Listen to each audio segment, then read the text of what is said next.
As we continue looking at vectors, looking at the last really part of what we're going to be tested on in this course, we're going to talk about dot product.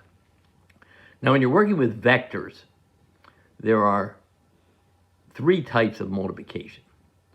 One is a scalar times a vector, last section. When you have a scalar times a vector, you get another vector, and whatever the scalar is, if the scalar is 2, you get a vector twice as long as the original vector. Dot product, which we write vector v dot w. Dot product gives you a scalar, gives you a number.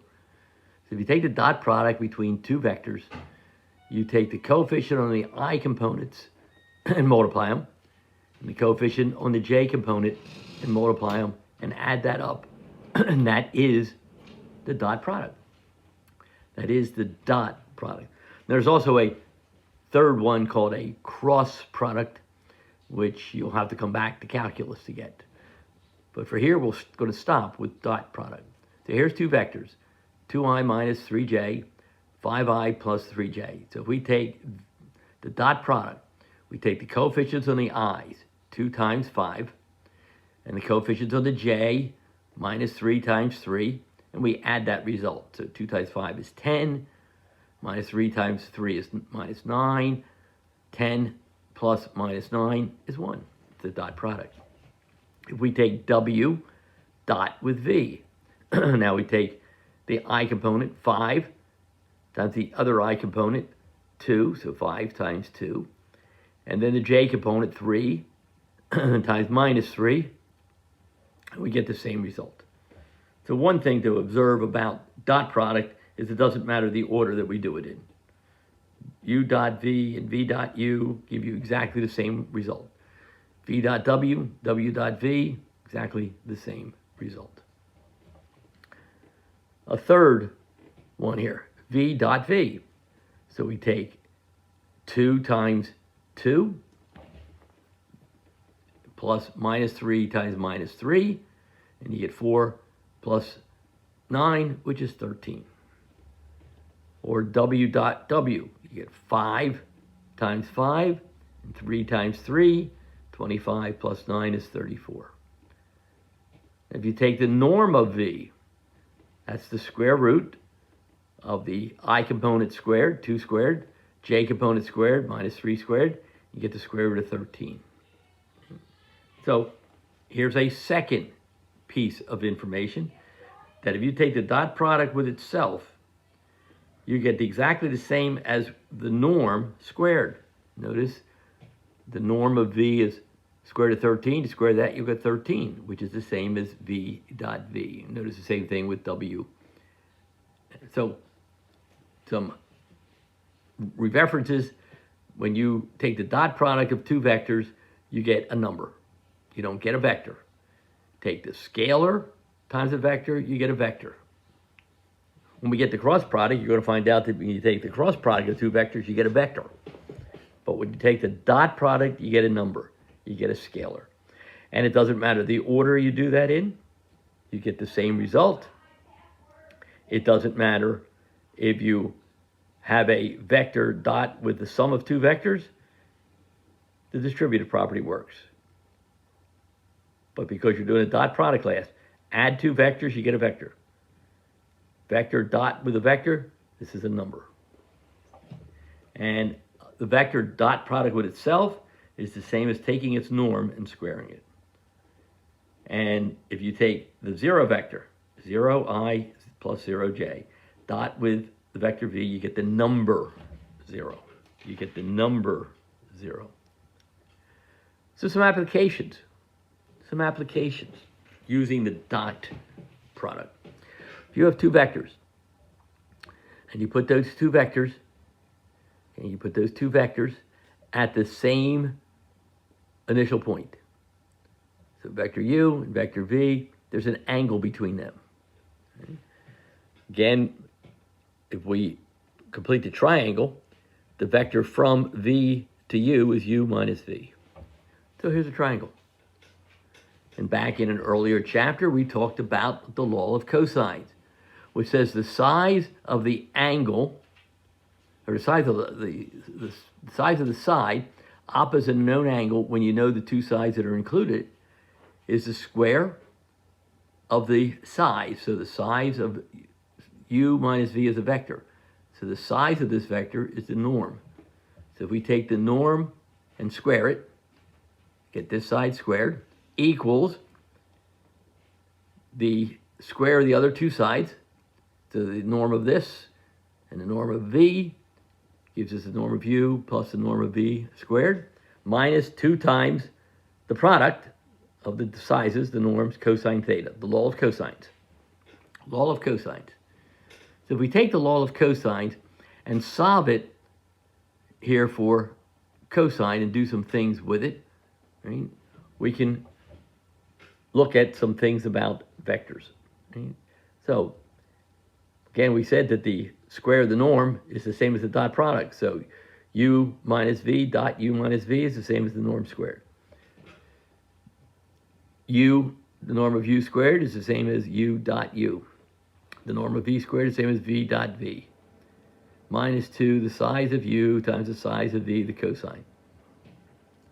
And so if we do u minus v times u minus v dot product, we get u times u, so we get u dot u. We get minus u dot v, we get minus u dot v, and we get positive v dot v. So we've got, so the norm of u minus v squared, the same as the dot product of u minus v dot u minus v, which turns out to be u dot v plus v dot u minus 2 times u dot v, that work, equals, back to here, u dot v plus v, u dot u plus v dot v minus 2, the size of u, the size of v, the cosine. So since we've got u dot v, which is scalar on both sides, and v dot v, scalar on both sides, we have a 2. We end up with u dot v equals the norm of u times the norm of v over the cosine of theta, which means that the cosine of theta is u dot v over the norm of u times the norm of v. So if we have two vectors, common point, there's an angle between them. And we can find that angle by using this formula. If I know u and I know v, I should be able to find u dot v. If I know u and I know v, I should be able to find their norms. These are all numbers. So you take the inverse cosine and you'll have the angle. Use that theorem. Here we go. Find the angle between these two vectors. Right? So vector 4 minus 3, there's that vector. And then 2i plus 5j, so 2 to the right and 5 up with that vector. Here's an angle between them. What is that angle? Well, that angle is the dot product. So we take the dot product. 4 times 2 is 8.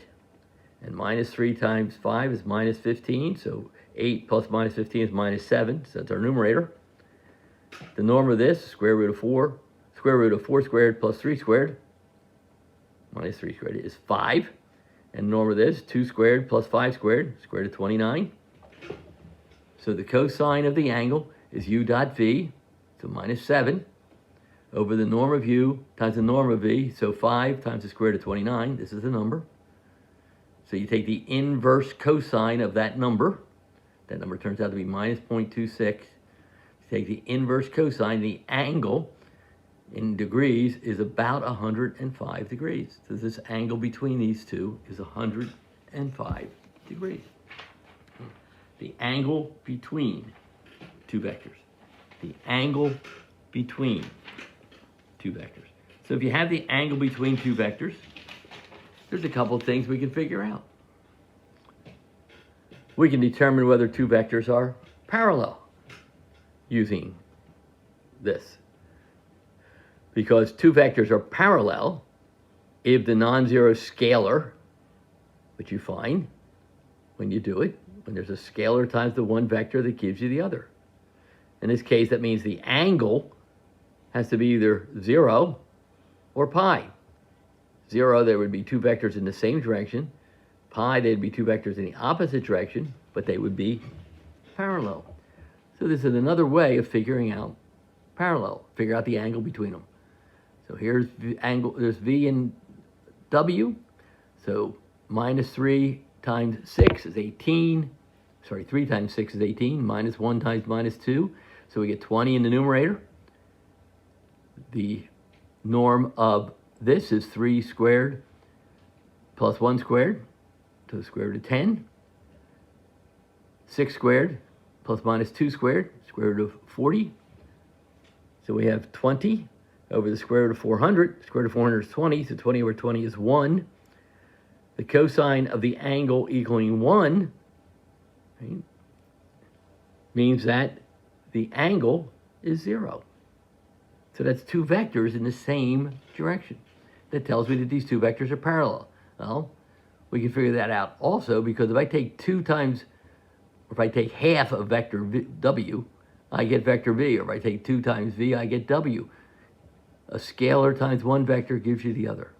So two ways of figuring out parallel. Either figure out the angle between them, and if the angle between them is 0 or pi, they're parallel. Or if you can find a scalar times a 1 that equals the other, they are parallel. A second piece of information we would want is the word we use is orthogonal. See, two vectors don't have to be at the same point, the same beginning point. But two vectors can be orthogonal, which means that if I put them at the same starting point, there would be a right angle formed between them. There'd be a right angle formed between them. So orthogonal is the word we use with vectors. Two vectors are orthogonal.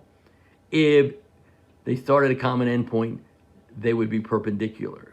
We can't use the word perpendicular because perpendicular means form a right angle, and the vectors don't have to be at the same starting point. But if we put them at the same starting point, and using the idea of pi over 2, remember the cosine of pi over 2 is 0.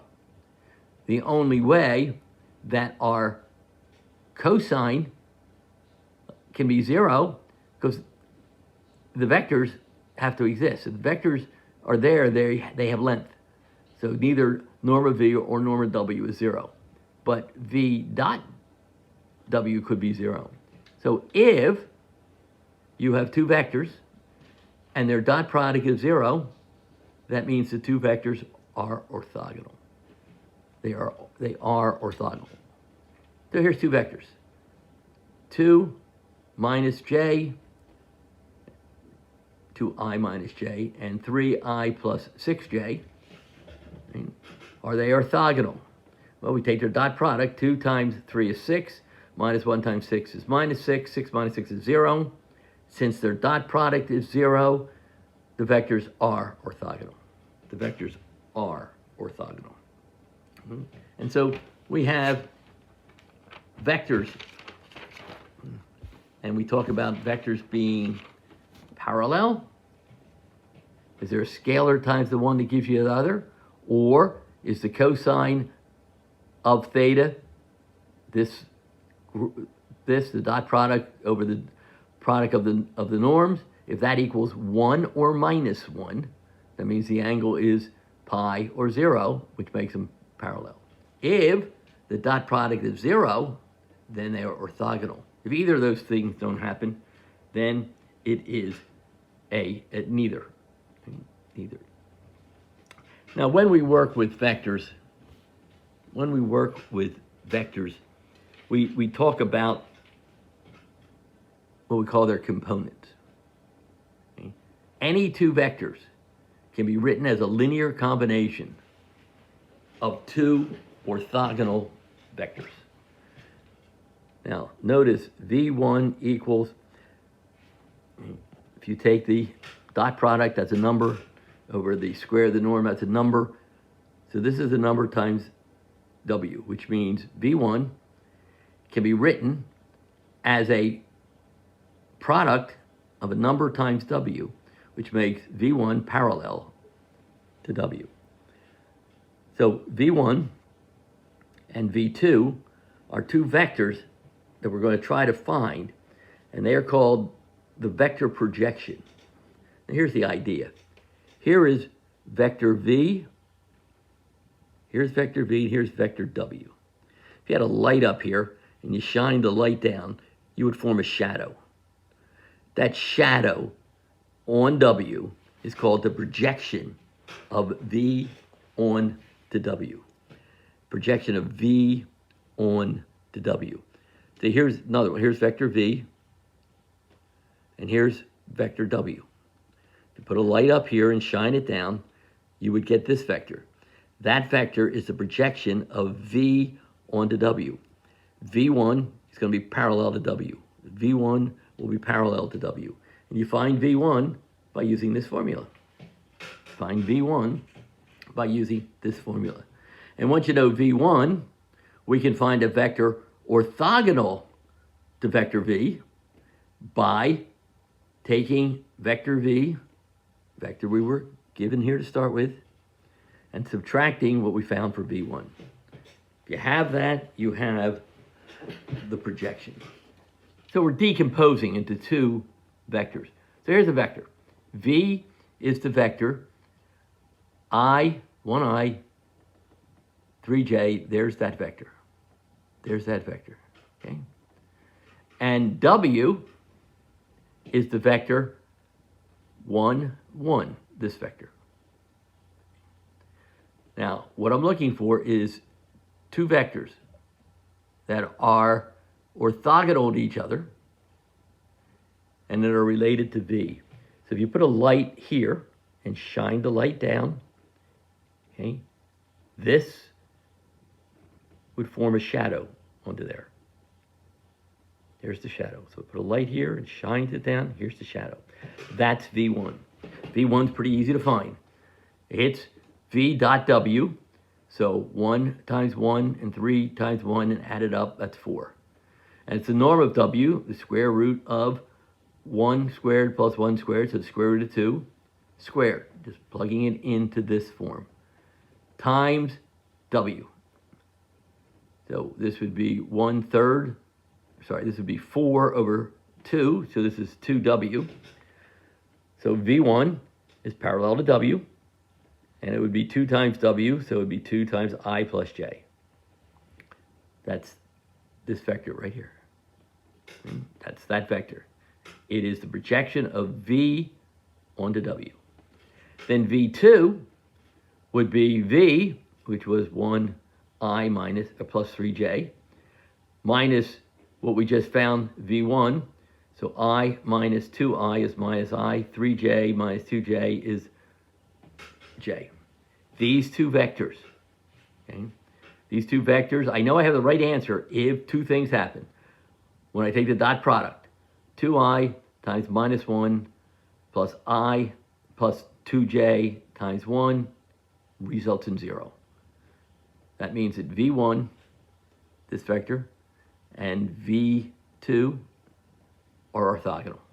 And if I add these two vectors, 2I minus I is I, 2J plus J is 3J, which gives me the vector V. So V1 and V2 add up to V, and V1 and V2 are orthogonal to each other, and V1 is a scalar times W, parallel to W. And so they're formulas. They're formulas. And many times, vectors are used in physics problems. One interesting physics problem is an inclined plane. If you have an object on an inclined plane, it wants to slide down. Okay? But I want to keep it on the plane, so we need a force that'll keep it there. And so the inclined plane, two things are involved. There's gravity.